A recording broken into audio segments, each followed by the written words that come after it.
Bumaba si Jose sa grab sa harap ng Grand Maharlika Hotel, suot ang kanyang buri na sombrero at hawak ang isang lumang maletang katad.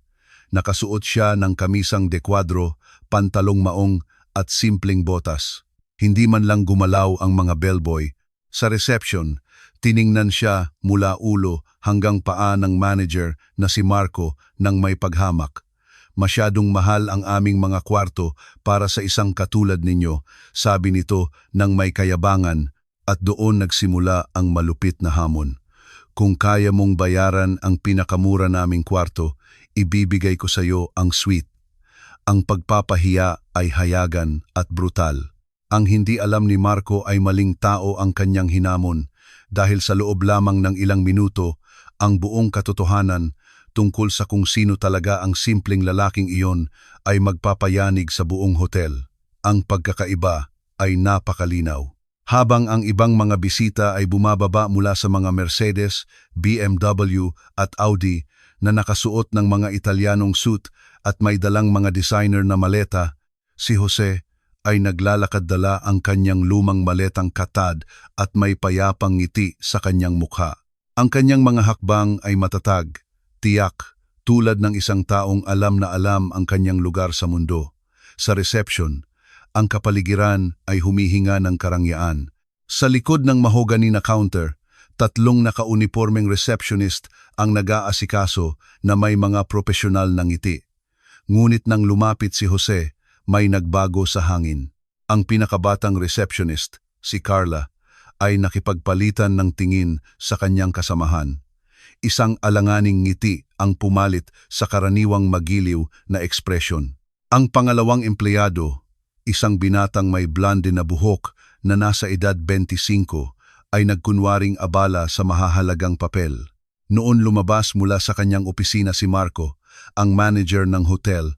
Si Marco ay 42 taong gulang, may buhok na nakagel pa atras, isang walang kulubot na kulay abong suit at isang kayabangan na kitang-kita.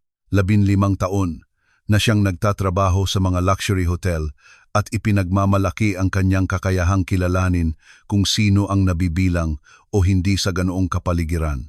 Tiningnan niya si Jose mula ulo hanggang paa na parang isang scanner na kinakalkula ang halaga at pinagmulan. "Magandang hapon," sabi ni Jose. Magalang na tinanggal ang kanyang sombrero. "Gusto ko sanang kumuha ng kwarto para sa 3 gabi." Ang ngiti ni Marco ay hindi umabot sa kanyang mga mata. Ito ay isang ngiti na kilalang-kilala ni Jose. Nakita na niya ito sa mga bangko, mamahaling tindahan, at mga eleganteng restaurant. Ang ngiti ng isang taong nakahusga at nakakondena na. Siyempre, Ginoo. Sadyang huminto si Marco. "Mayroon po ba kayong reservation?" "Wala. Galing ako diretso sa probinsya. Naisip ko na baka makakuha ako ng kwarto ngayon." Nagsimulang magbigay pansin ang ibang mga bisita. Isang eleganteng ginang ang bumulong sa kanyang asawa. Isang negosyanteng nakaasul na marino na suit ang tumigil sa paggamit ng kanyang cellphone. Ang reception, na dati abala sa normal na gawain, ay nakatuon na ngayon sa hindi inaasahang tagpong iyon. Tiningnan ni Marco ang computer na may mabagal at parang nag-aarte na mga kilos. Ang kanyang mga daliri ay dahan-dahang nag-type, na parabang ang bawat pindot ay isang martilyo na nagtatayo ng pader ng kahihiyan. "Ang aming mga kwarto ay medyo partikular," sabi niya. Binibigyang diin ang salita ng may pang-aalipusta. "Mga suite na lang po ang available namin, nagkakahalaga ng 13,000 bawat gabi." Ang halaga ay binigkas na parang isang pinal na hatol. Inaasahan ni Marco na makitang umatras si Jose na nauutal sa paghingi ng paumanhin, marahil ay sasabihing nagkamali siya ng hotel.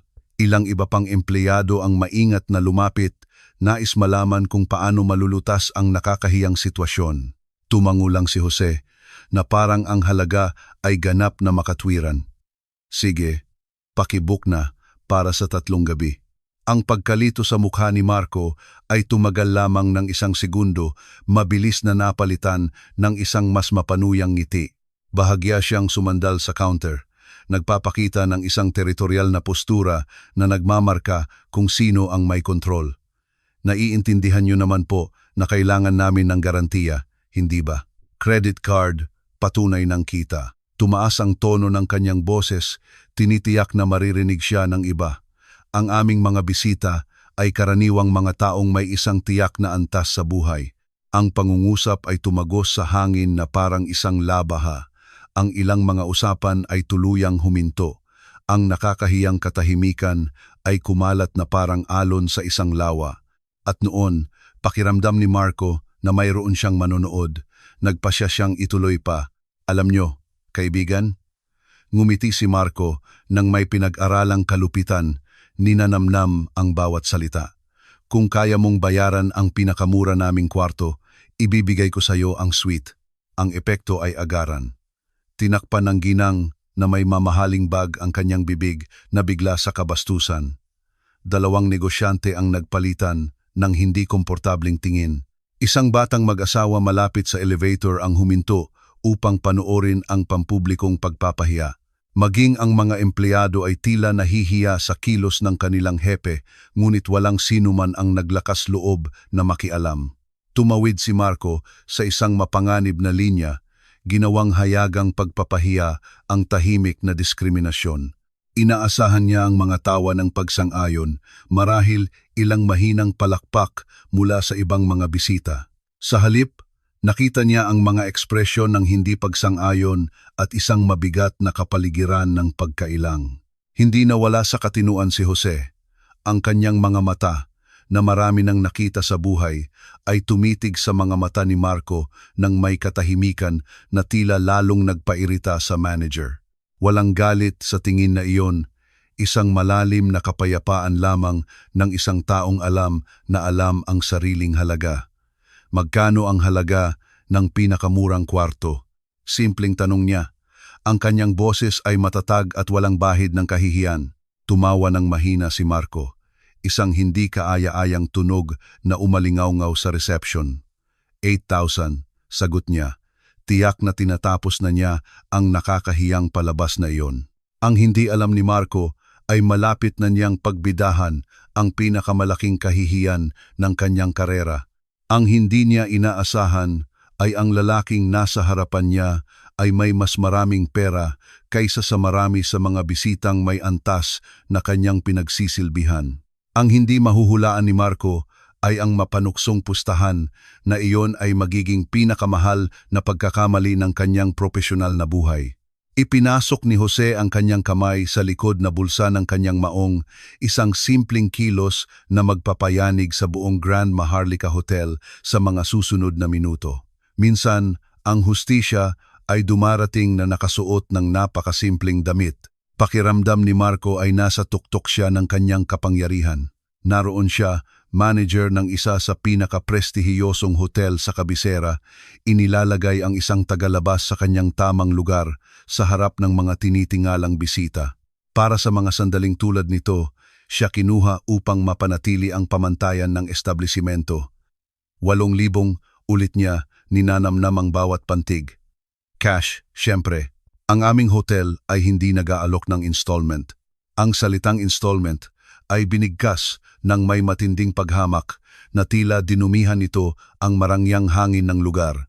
Ilang bisita ang hindi mapakali sa kanilang mga upuan. Isang blonde na executive na naghihintay sa sofa ay nakipagpalitan ng makahulugang tingin sa kanyang kasama na parang sinasabing, napakawalang galang. Si Jose ay nanatiling hindi gumagalaw, hawak ang sombrero, nakatingin ng diretsyo sa mga mata ni Marco. Walang hamon sa tingin na iyon, walang pagsuko, isang malalim na katahimikan lamang na nagsisimula ng ikainis ng manager. Sige, sabi ni Jose. Tinatanggap ko ang pustahan. Kumurap ng 2 beses si Marco na parang hindi narinig ng tama. Inaasahan niya ang mga pakiusap, paghingi ng paumanhin, marahil isang nahihiyang pag-atras, kahit ano, maliban sa nakakabinging katahimikan na ito. Tinatanggap ninyo. Tumaas ng kalahating tono ang boses ni Marco na nagpapakita ng unang lamat sa kanyang kumpiyansa. Oo, kung kaya kong bayaran ang 8,000 ng cash, ibibigay ninyo sa akin ang suite ng libre. Iyon ang sinabi ninyo, hindi ba? Ang reception ay nasa ganap na katahimikan na ngayon. Maging ang mga empleyado ay huminto sa kanilang ginagawa upang bigyang pansin ang usapan. Ang sitwasyon ay nawala sa kontrol ni Marco, ngunit hindi na siya maaaring umatras sa harap ng lahat ng mga taong iyon. Perpekto, sabi niya, pilit nang umingiti, nang may kumpiyansa. Ngunit kapag hindi mo ito kayang bayaran, kailangan mong umalis ka agad at pakiusap, gamitin ang pinto sa likod. Ayaw na natin ng karagdagang kahihiyan. Ang hindi kinakailangang kalupitan ng huling pangungusap ay nagdulot ng mga tingin ng hindi pagsang-ayon mula sa ilang bisita. Isang lalaking nasa edad 60 na halatang naiinis ay bumulong sa kanyang asawa, napakawalang modo. Ngunit si Marco ay bulag sa sariling kayabangan, hindi napapansin na nawawalan na siya ng simpatya kahit mula sa sarili niyang mga kliyente. Kalmadong tumango si Jose at nagsimulang maglakad patungo sa pinakamalapit na sofa kung saan inilapag niya ang kanyang maletang katad. Ang kilos ay nagdulot ng kaunting kaba sa reception. Sinundan ng lahat ng atensyon ang bawat hakbang ng magsasaka na parang nanonood ng isang duel sa isang lumang pelikula. "Anong ginagawa mo?" tanong ni Marco. Ang kanyang matinis na boses ay nagpapakita ng kaba. "Uupo lang sandali," sagot ni Jose. Umupo sa sofa nang may naturalesa ng isang taong nasa sariling bahay. "Kailangan kong ayusin ang mga dokumento ko." Ang ideya na ang simpleng lalaking iyon ay maaaring magkaroon talaga ng 10,000 na cash ay nagsimulang magtanim ng maliit na buto ng pagdududa sa isip ni Marco, ngunit mabilis niyang iwinaksi ang isiping iyon. Imposible. Walang sinumang darating na nakagrab na ganoon ang suot ang magkakaroon ng ganoong kalaking pera. Habang nangyayari ito, dahan-dahang binuksan ni Jose ang kanyang maleta. Ang tunog ng zipper ay umalingaw-ngaw sa tahimik na silid, tulad ng isang tambol na nag-aanunsyo ng simula ng isang labanan.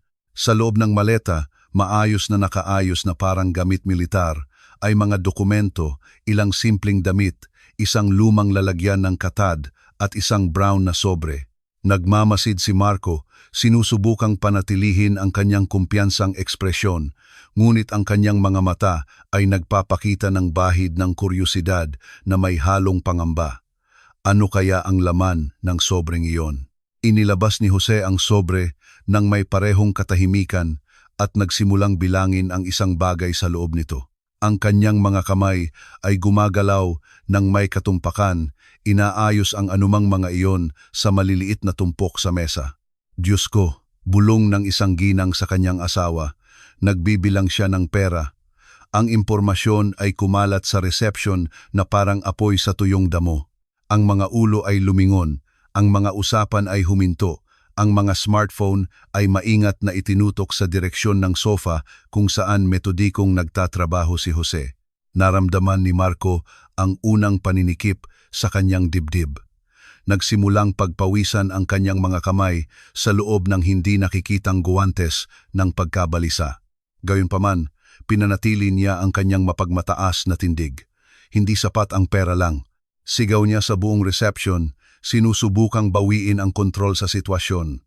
Kailangan din ng mga dokumento. ID, patunay ng kita. Itinaas ni Jose ang kanyang tingin mula sa sobre at ngumiti sa unang pagkakataon mula nang dumating. Ito ay isang banayad, halos parang ama ng ngiti na nagpaliit sa pakiramdam ni Marco. "Huwag kang mag-alala, iho, narito lahat." Ang salitang iho, na sinabi ng may naturalesa at pagmamahal, ay tuluyang sumira sa script na binuo ni Marco. Paano nagagawang mapanatili ng lalaking iyon ang dignidad sa harap ng ganitong kahihiyan? Bakit hindi siya nahihiya, kinakabahan, talunan? Noon, tumayo si Jose at naglakad pabalik sa counter sa kanyang mga kamay. Isang bungkos ng perang maayos na nakatupi at isang gasgas na pitakang katad. Ang kanyang mga hakbang ay tumunog na parang kalembang ng kampana, nag-aanunsyo ng isang bagay na napakalaki. 8,000, sabi niya. Inilalagay ang pera sa counter nang may parehong naturalesa ng pag-order ng kape. Sakto, sumabog sa bulungan ang kapaligiran. Nakatingin si Marco sa pera na parang isang makamandag na ahas na handa siyang tuklawin. Ang kanyang mga plano ng pampublikong pagpapahiya ay gumuho na parang isang kastilyo ng mga baraha, ngunit ang pinakamasama ay darating pa. Ang katahimikan ay nakakabingi. Tinitigan ni Marco ang mga perang papel na ALI 1,000 at 5,000 na nakaayos sa counter na parang mga ebidensya ng isang krimen na hindi niya maintindihan. Bahagyang nanginginig ang kanyang mga kamay nang sumandal siya upang suriin ang pera ng mas malapitan. Ito, 8,000 ba ito? Tanong niya. Ang kanyang boses ay mas matinis kaysa sa inaasahan. Eksakto, sagot ni Jose. Inilabas ang kanyang mga dokumento mula sa pitakang katad. ID, TIN. At narito rin ang lisensya ko kung sakaling kailanganin. Kinuha ni Marco ang mga dokumento na may mga daliring pawis na pawis. Jose Mendoza de la Cruz, 54 taong gulang, mula sa Bukidnon. Lahat ay tila normal, ordinaryo, eksakto sa inaasahan niya mula sa isang probinsyano. Ngunit ang pera sa kanyang harapan ay nagsasalaysay ng ibang kwento. Ang receptionist na si Carla ay maingat na lumapit, nais makita ang mga dokumento. Ang ibang mga empleyado ay pumuwesto rin ng estratehiko upang masubaybayan ang pag-unlad ng sitwasyon. Ang nagsimula bilang isang karaniwang pagpapahiya ay nagiging isang bagay na hindi inaasahan. Saan galing ang perang ito? Tanong ni Marco. Sinusubukang bawiin ang anumang kontrol sa sitwasyon. Ang tanong ay pumutol sa hangin na parang putok ng baril. Maraming bisita ang tuluyang tumuon sa eksena, inabandona ang anumang pagkukunwari ng pagiging disente. Isang executive ang huminto sa pagbabasa ng mga email sa kanyang telepono. Isang mag-asawang negosyante ang iniwan ang kanilang usapan sa gitna. Maging ang mga tagalinis ay huminto sa kanilang mga gawain upang magmasid. Ngumiti muli si Jose, ang parehong ngiting parang ama na ganap na sumisira sa depensa ni Marco. Marangal na pera iyan, iho. Galing sa pawis ng aking pagtatrabaho. Anong klaseng trabaho?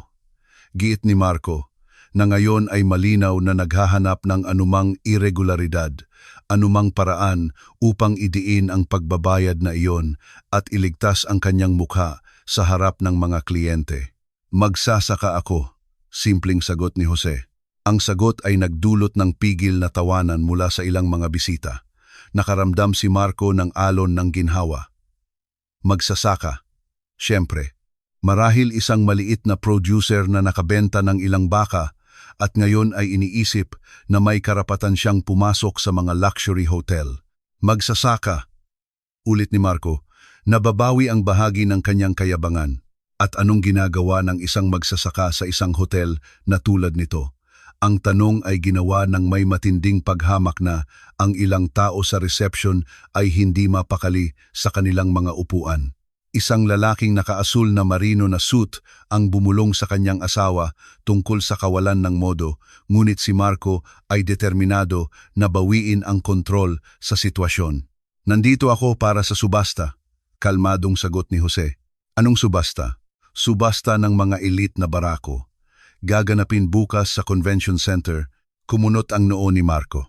Wala siyang alam sa mga detalye ng mga subasta ng baka.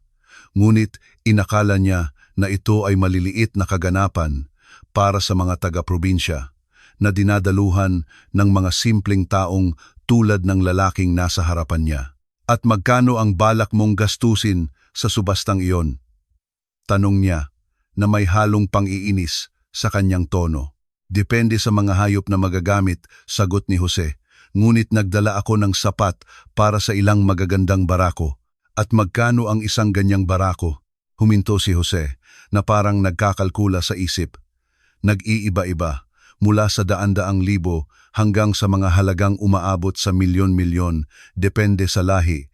Ang impormasyon ay bumagsak na parang isang maliit na bomba sa reception. Ang ilang usapan ay humina. Ang mga cellphone ay ibinaba. Ang lahat ng atensyon ay bumaling kay Jose ng may panibagong intensidad. Tumawa ng malakas si Marco, isang pilit at hindi komportableng tunog. Paumanhin, pero sinasabi mo bang ang isang baka ay nagkakahalaga ng milyon-milyong piso? Mga elite na barako? Oo. Ang pinakamagagaling ay maaaring umabot sa mga kahanga-hangang halaga. At balak mong bumili ng ilan kung maganda ang presyo. Umiling si Marco na parang nakikipag-usap sa isang taong may sakit sa isip. Kaibigan, dumating ka rito na nakagrab at ganito ang suot. Gumawa siya ng mapanirang kilos patungo sa mga damit ni Jose. At gusto mo akong maniwala na gagastos ka ng malaking halaga sa baka. Ang reception ay nasa ganap na tensyon. Para kang nanonood ng isang aksidente ng sasakyan sa slow motion. Alam ng lahat na may masamang mangyayari, ngunit walang makaiwas ng tingin. Hindi ko hinihiling na maniwala ka sa kahit ano, sagot ni Jose. Ang boses ay kalmado pa rin, ngunit may bagong katatagan. Gusto ko lang ang kwartong ipinangako mo. Sumandal si Marco sa counter, nagpapakita ng isang nakakatakot na postura. Makinig ka, magsasaka. Hindi ko alam kung anong pantasya ito, ngunit ito ay isang seryosong hotel. Nag-aasikaso kami ng mga seryosong tao na may seryosong pera, hindi mga taong nagkukuwento ng milyong pisong baka. Ilang bisita ang nagsimulang hindi mapakali. Ang sitwasyon ay malinaw na nawawala sa kontrol. Isang matandang ginang ang bumulong sa kanyang asawa, napakabastos ng manager na iyan. Ngunit si Marco ay naliligaw sa sariling kayabangan, hindi napapansin na lalo siyang lumulubog. Ang pera ay nasa counter, sabi ni Jose. Itinuturo ang mga perang papel, gumawa ka ng pustahan. Ang isang taong may isang salita ay tumutupad sa kanyang mga pusta. Taong may isang salita? Tumawa si Marco ng may kalupitan. Ang isang taong may isang salita ay hindi nag-iimbento ng kuwento ng milyong pisong baka para magpasikat. Noon ginawa ni Jose ang isang bagay na hindi inaasahan ng sinuman. Bumalik siya sa kanyang maleta, naghanap ng ilang segundo, at bumalik na may isang simple at gasgas na smartphone. Maaari ba akong tumawag? Magalang na tanong niya. Tawag para kanino? Suspetyosong sagot ni Marco. Sa aking accountant. Maaari niyang linawin ang ilang bagay. Nag-alinlangan si Marco. Ang sitwasyon ay tuluyang nawawala sa kanyang kontrol, ngunit masyado na siyang nakalantad, kaya't hindi na siya maaaring umatras. Ang buong reception ng hotel ay nanonood. Ang pag-atras ngayon ay pag-amin na nagkamali siya ng malaki. Sige, tumawag ka, sabi niya, sinusubukang magtunog na may tiwala. Ngunit kapag hindi napatunayan ang kwentong iyan, aalis ka rito kaagad. Tumango si Jose at nagdial ng isang numero. Ang tawag ay inilagay sa speakerphone at sumagot ang boses ng isang lalaki sa kabilang linya. Magandang hapon, Jose. Kumusta ang event diyan sa Maynila? Magandang hapon, Attorney Cruz. Maayos naman ako, salamat. Maari ba akong magtanong tungkol sa ating mga paghahanda para bukas? Ang sumunod na pag-uusap ay magbabago sa buhay ng lahat ng naroroon sa reception na iyon magpakailanman. Attorney Cruz, patuloy ni Jose, pinapanatili ang telepono sa speakerphone para marinig ng lahat. Maaari mo bang ipaalala sa akin ang budget na inilaan natin para sa subasta bukas? Ang boses ng accountant ay malinaw na umalingaw-ngaw sa tahimik na kapaligiran. Siyempre, Jose, mayroon tayong malaking pondo na nakahanda para sa mga bid. Sinabi mo na gusto mong magkaroon ng sapat na espasyo para sa mga mahahalagang pagbili. Isang lumalaking katahimikan ang bumalot sa lugar. Naramdaman ni Marco na parang nagsimulang yumanig ang sahig sa ilalim ng kanyang mga paa. Ang propesyonal at magalang na tono ng accountant ay hindi maikakaila. Perpekto, kalmadong sabi ni Jose. At ang mga pagbabayad ay tulad ng dati, bank transfer o PIX, tulad ng dati. Mayroon ka ring corporate card para sa mga mas maliit na pangangailangan. Salamat, Attorney Cruz, hanggang sa muli. Ibinaba ni Jose ang telepono at ibinalik ito sa kanyang bulsa. Ang reception ay nanatili sa nakamamatay na katahimikan. Ang lahat ng naroroon ay nakatingin sa kanya na parang nakakakita ng isang pambihirang bagay na nagkakatotoo sa kanilang harapan.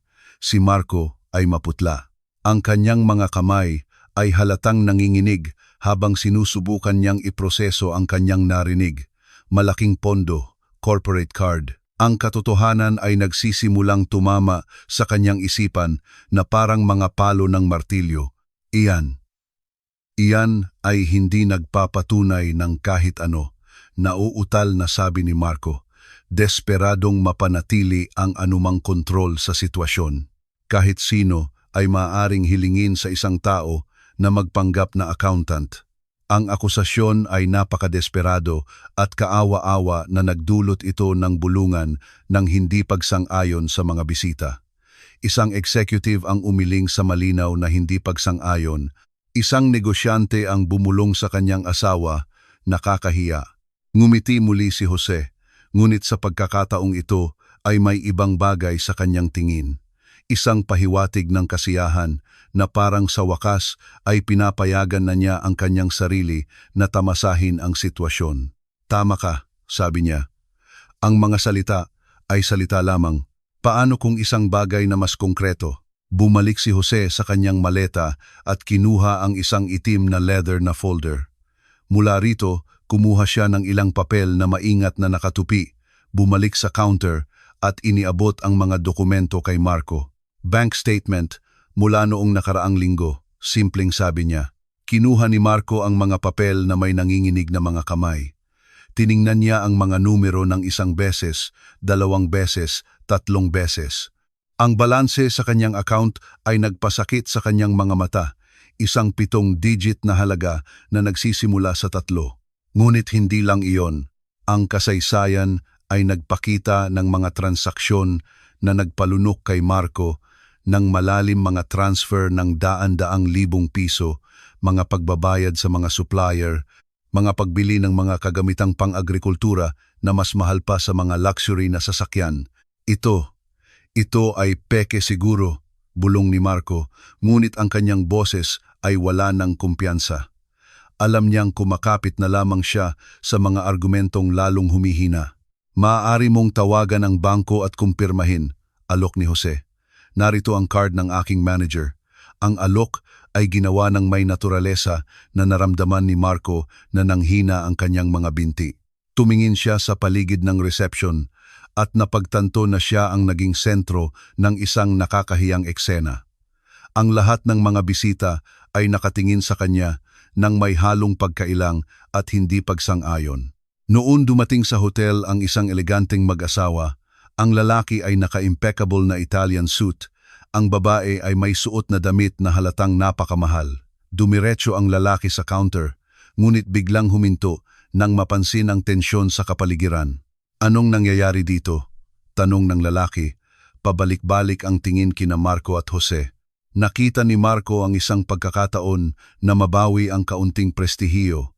Isang maliit na hindi pagkakaunawaan lang, Dr. Reyes, sabi niya. Pilit nang umingiti ng propesyonal, walang makakaapekto sa aming mga serbisyo. Tumingin si Dr. Reyes kay Jose at nagliwanag ang kanyang mga mata sa pagkakilala. Jose Mendoza. Lumingon si Jose na nagulat at isang tunay na ngiti ang nagpaliwanag sa kanyang mukha. Dr. Reyes, anong sorpresa na makita ka rito? Ang dalawang lalaki ay nagbatian ng mainit na may mga yakap at tapik sa likod. Tipikal ng mga matagal ng magkakilala. Pinapanood ni Marco ang eksena nang may lumalaking takot. Kumusta ang negosyo? Tanong ni Dr. Reyes. Nabalitaan kong nakakuha ka ng ilang mahahalagang baka sa huling subasta sa Batangas. Nakuha ko ang ilang interesanteng barako, mahinhing kumpirma ni Jose. Ang genetika ng mga hayop na iyon ay magdudulot ng pagkakaiba sa kawan.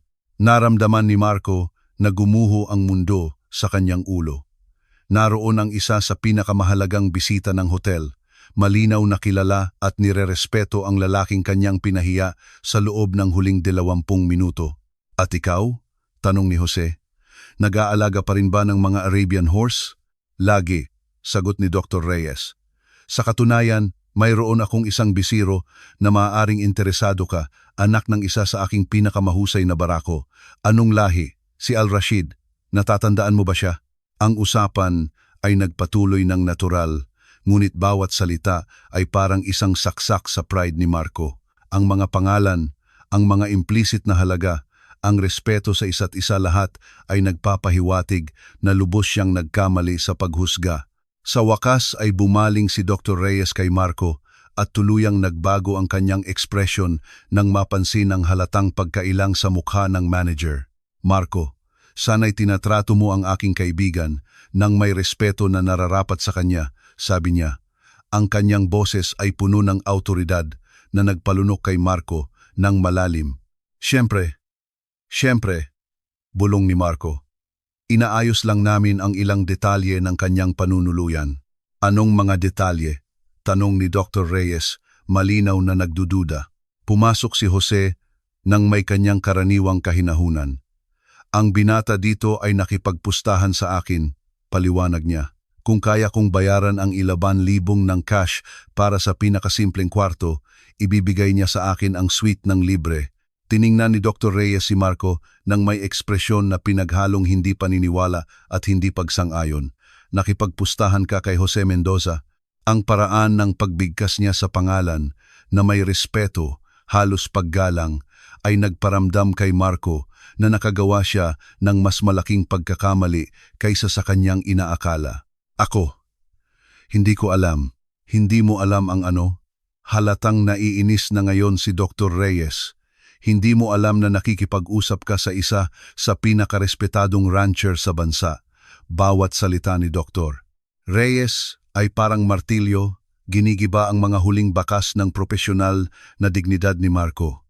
Ang buong reception ay nanonood ng kanyang pampublikong pagkawasak ng may halong pagkamangha at takot. Inilagay ni Jose ang isang kamay sa balikat ni Dr. Reyes. Kalma lang kaibigan. Ginagawa lang ng binata ang kanyang trabaho.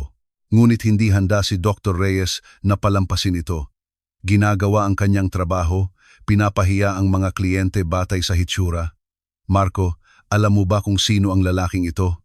Umiling si Marco, natalunan. Kung gayon, hayaan mong ipakilala ko, sabi ni Dr. Reyes. Ang kanyang boses ay puno ng isang solemne na nagpatuon ng pansin sa buong reception. Ito si Jose Mendoza de la Cruz, may-ari ng Hacienda de Oro, isa sa pinakarespetadong operasyon ng pag-aalaga ng baka sa bansa.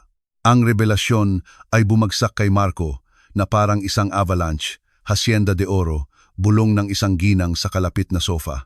Hindi ba't iyon ang hacienda na laging lumalabas sa mga ulat tungkol sa agribusiness? Eksakto. Kumpirma ni Dr. Reyes, halatang nasiyahan na makita ang pagkilala na lumalaki sa mga mukha ng mga naroroon. Si Jose ay isang reference sa bovine genetic improvement. Ang kanyang mga hayop ay ini-export sa iba't ibang bansa. Si Marco ay maputla na parang papel. Nanginginig ang kanyang mga binti at kailangan niyang sumandal sa counter para hindi matumba. Ang katotohanan ay bumabagsak sa kanya na parang isang gusaling ginigiba. Bawat salita ni Dr. Reyes ay isang palo ng martilyo sa mga huling bakas ng kanyang kayabangan. Narinig mo na ba ang programang binuo niya? Patuloy ni Dr. Reyes. Ngayon ay nakikipag-usap sa buong silid. Nagrevolusyon ito sa bovine genetics sa Pilipinas. Ilang bisita ang nagsimulang magbulungan. Isang executive ang mabilis na tumingin sa kanyang cellphone, marahil ay naghahanap ng impormasyon. Isang negosyante ang bumulong sa kanyang asawa, Hacienda de Oro. Pamilyar sa akin ang pangalang iyan. Hayaan mo na iyan, Antonio, sabi ni Jose. Gumawa ng isang maingat na kilos gamit ang kanyang kamay na parang sinusubukang iwasan ang paksa. Hindi ko ito hahayaan, sigaw ni Dr. Reyes. Ang mga teknik na binuo ni Jose ay pinag-aaralan sa mga internasyonal na universidad. Ang epekto ay agaran. Maraming bisita ang tuluyang huminto sa kanilang mga gawain upang bigyang pansin ang usapan. Ang executive na tumitingin sa cellphone ay mahinang sumigaw, "Diyos ko, totoo?" Narito sa mga resulta ng paghahanap. Naramdaman ni Marco na parang nasa isang bangungot siya. Mga internasyonal na universidad, mga revolusyonaryong teknik. Ang lalaking kanyang pinahiya sa loob ng huling 20 minuto ay isang pandaigdigang reference sa kanyang larangan. Antonio, pakiusap, pumasok si Jose, halatang nahihiya sa atensyon. Hindi na kailangan. Kailangan! Sigaw ni Dr. Reyes na ngayon ay malinaw na galit sa pagtrato na natanggap ni Jose. Kailangang malaman ng hotel na ito kung sino ang kanilang kinakaharap. Sinubukan ni Marco na bawiin ang anumang kontrol sa sitwasyon. Ako, hindi ko alam. Kung nagpakilala lang sana kayo. Nagpakilala? Biglang putol ni Dr. Reyes. Kailangan bang magpakilala ni Jose para tratuhin ng may pangunahing kagandahang asal? Anong klaseng establisimento ang pinapatakbo ninyo rito? Ang tanong ay tumagos sa hangin na parang isang talim. Ang ibang mga bisita ay nagsimulang tumingin kay Marco nang may malinaw na hindi pagsang-ayon. Isang matandang ginang ang umiling sa pagkadismaya. Ang mag-asawang negosyante ay nagpalitan ng makahulugang tingin na parang kinukwestiyon ang kalidad ng hotel.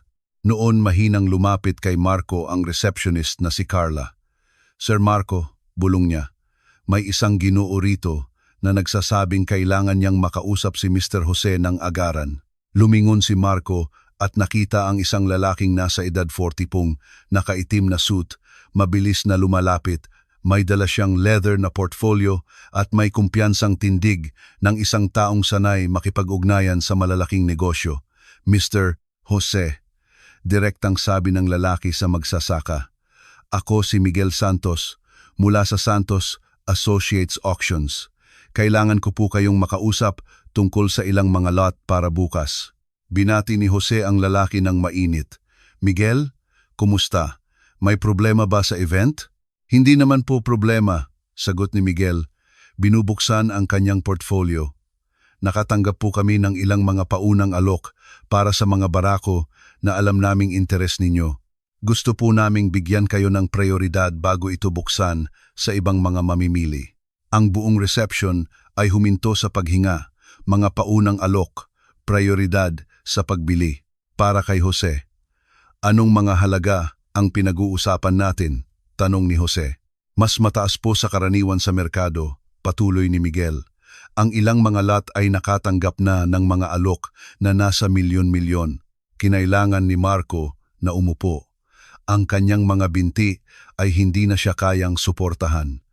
Milyon-milyon para sa mga hayop na interesado si Jose na bilhin at ang lalaking kanyang trinato na parang pulubi ay tinatalakay ang mga halagang ito na parang perpektong normal.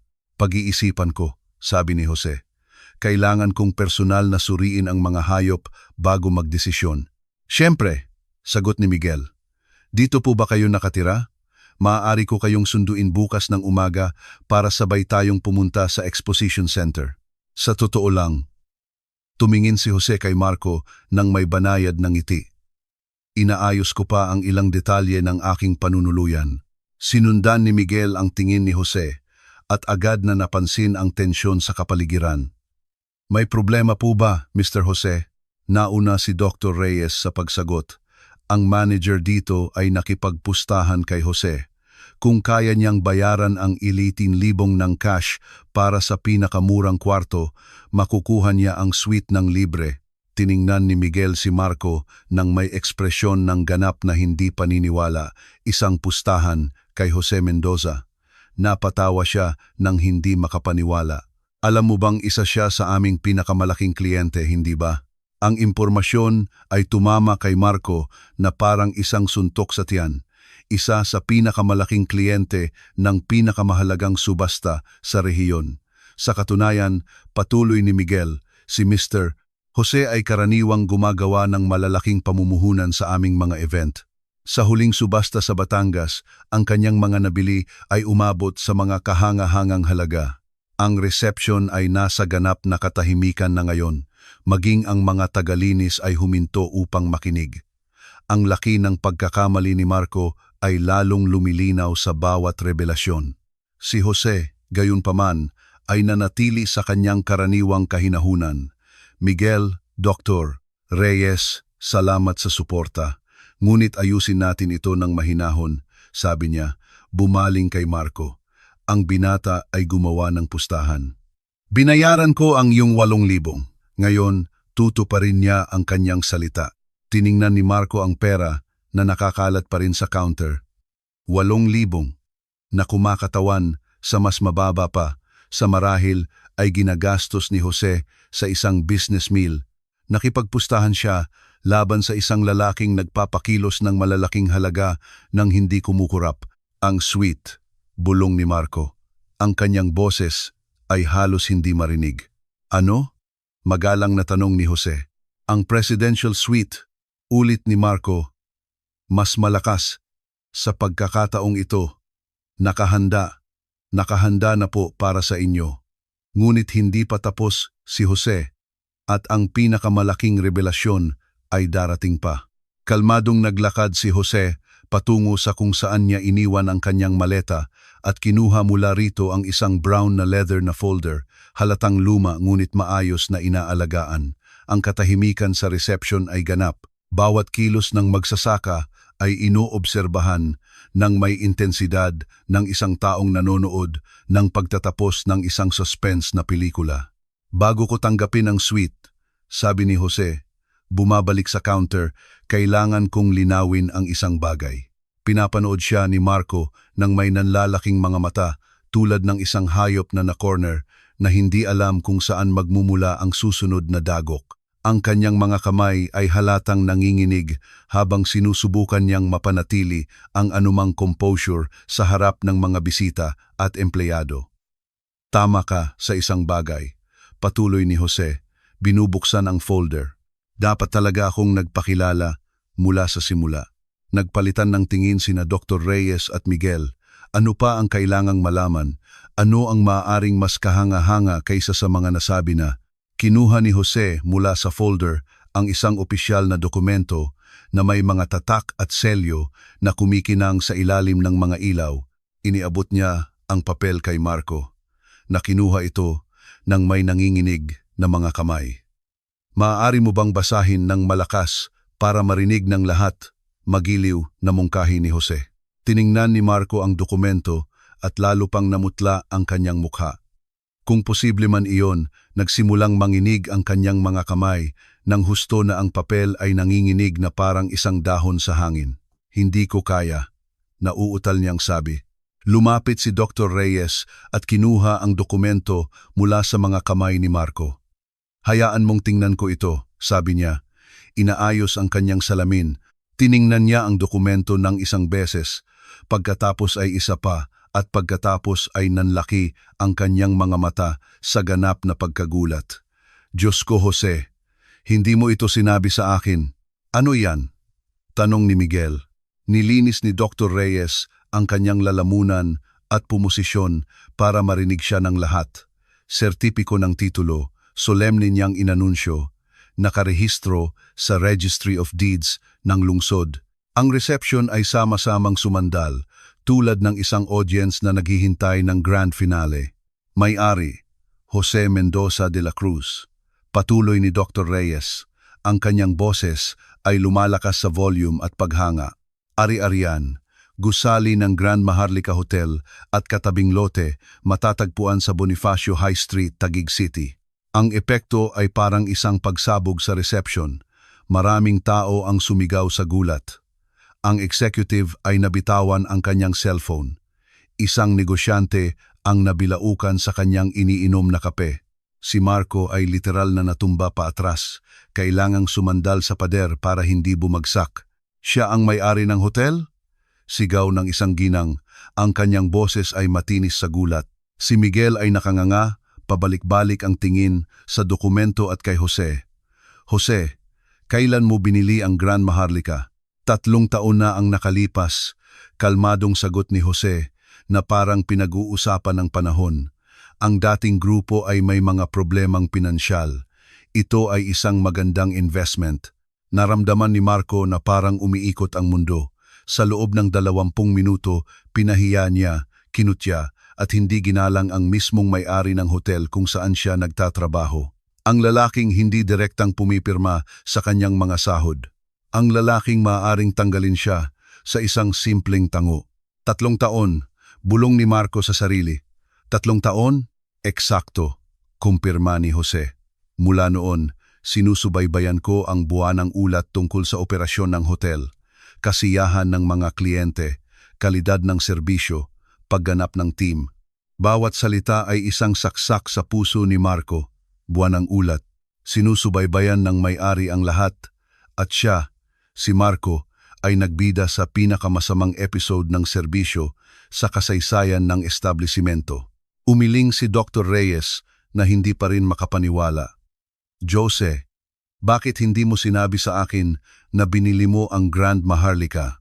Mas gusto kong panatilihing hiwalay ang aking mga urban na investment sa mga negosyo sa probinsya, paliwanag ni Jose.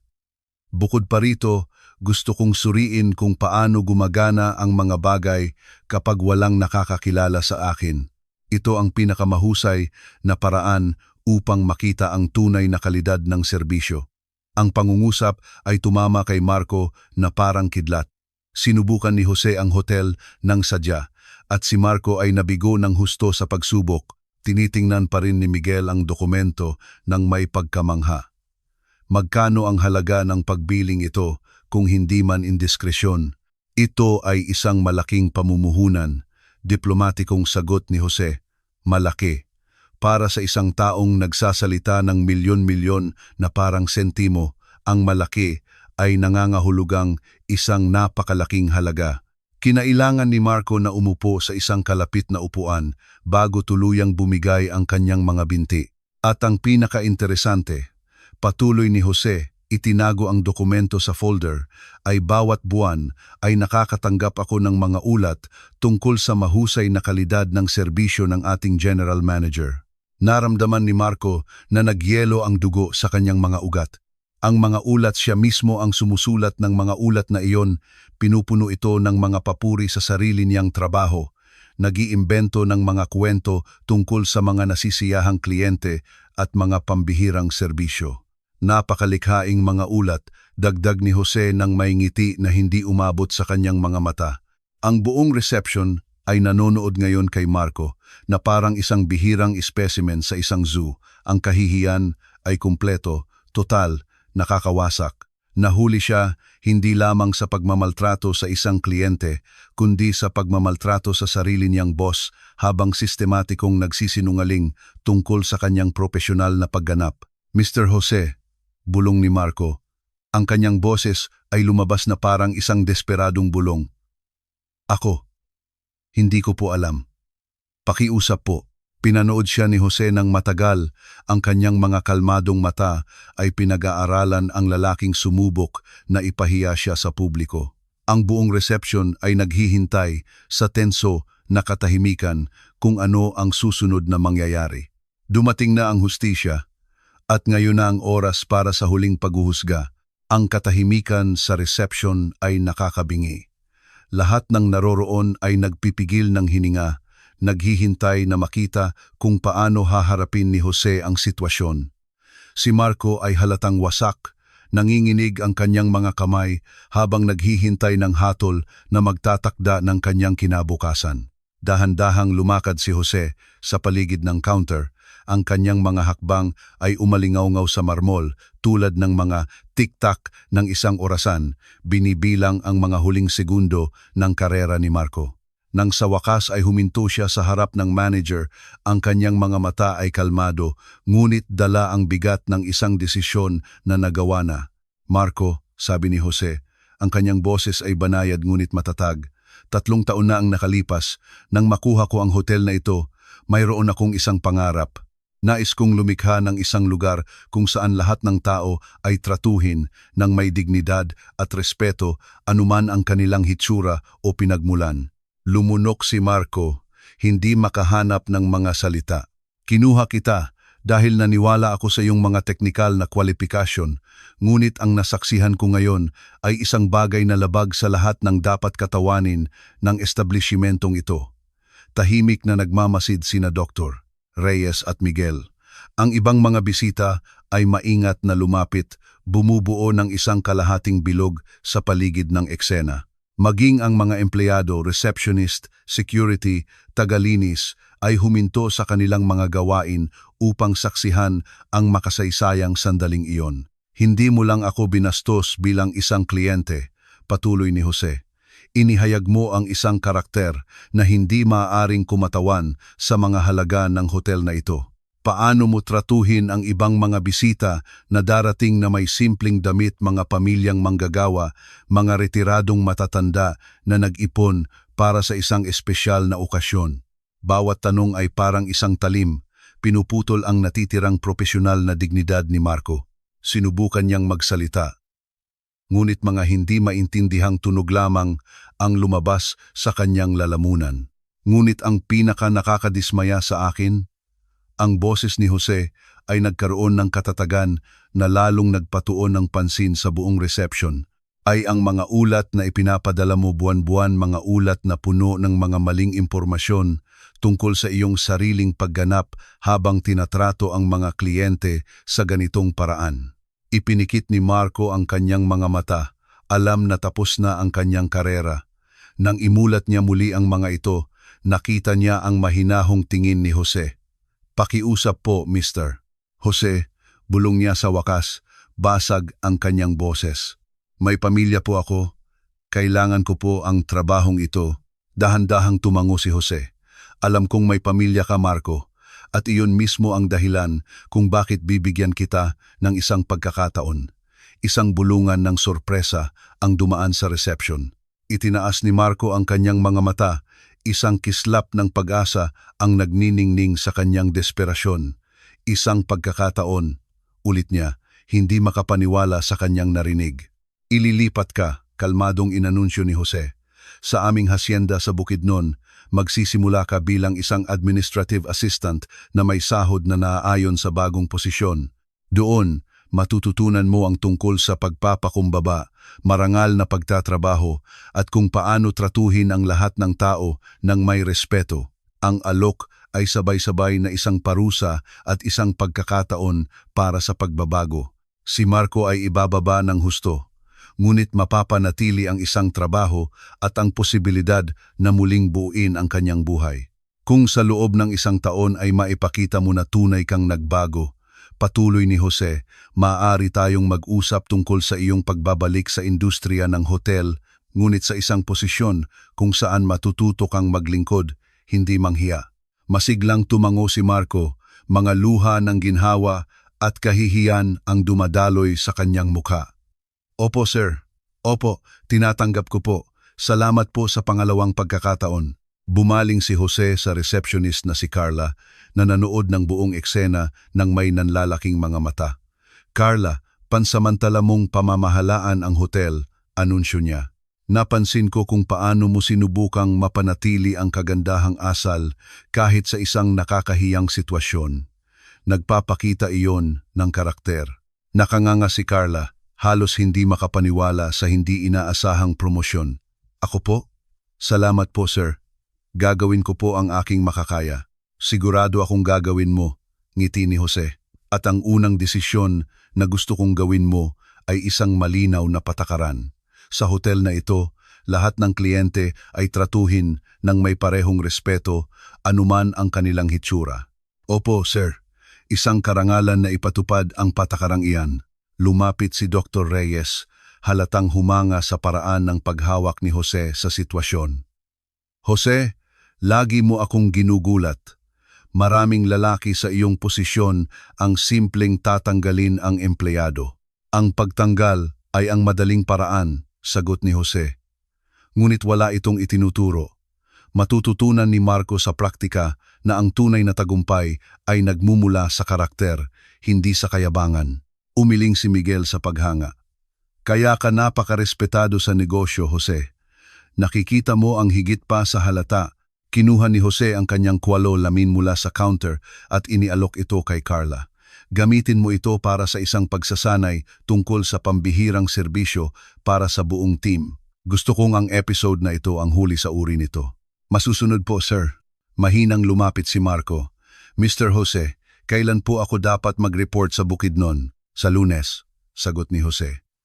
"Ang katiwala ko, si Mang Juan, ang magtuturo sa iyo kung ano ang ibig sabihin ng marangal na pagtatrabaho. Siya ay 70 taong gulang at may mas maraming karunungan kaysa sa maraming executive na nakilala ko." Tumango si Marco sa unang pagkakataon, nagpapakita ng tunay na pagpapakumbaba. Salamat po sa pangalawang pagkakataon, sir. Pangako po, hindi kayo magsisisi. Inilagay ni Jose ang isang kamay sa balikat ng dating manager. Marco, lahat ay karapat-dapat sa isang pagkakataon para magbago. Ang gagawin mo sa pagkakataong iyon ay nakasalalay sa iyo. Ngumiti si Dr. Reyes at humarap sa mga bisitang nanonood. Mga Ginoo at ginang, nasaksihan ninyo kung paano nilulutas ng isang tunay na lider ang mga alitan ng may katarungan, ngunit mayroon ding awa. Sumabog ang reception sa mga kusang palakpakan. Mga bisita, empleyado, maging ang mga taong huminto sa bangketa upang panuorin ang kaguluhan sa pamamagitan ng mga salaming pinto, lahat ay pumalakpak sa pambihirang pagpapakita ng karunungan at pagkatao. Isinuot ni Jose ang kanyang sombrero at kinuha ang kanyang maletang katad. Bueno, sabi niya kina Dr. Reyes at Miguel, tara na sa taas, mayroon tayong subasta na kailangang planuhin para bukas. At kailangan ko pang suriin ang ilang detalye ng mga lot. Habang ang tatlo ay papunta sa elevator, ang buong reception ay nanonood pa rin sa kanila ng may paghanga.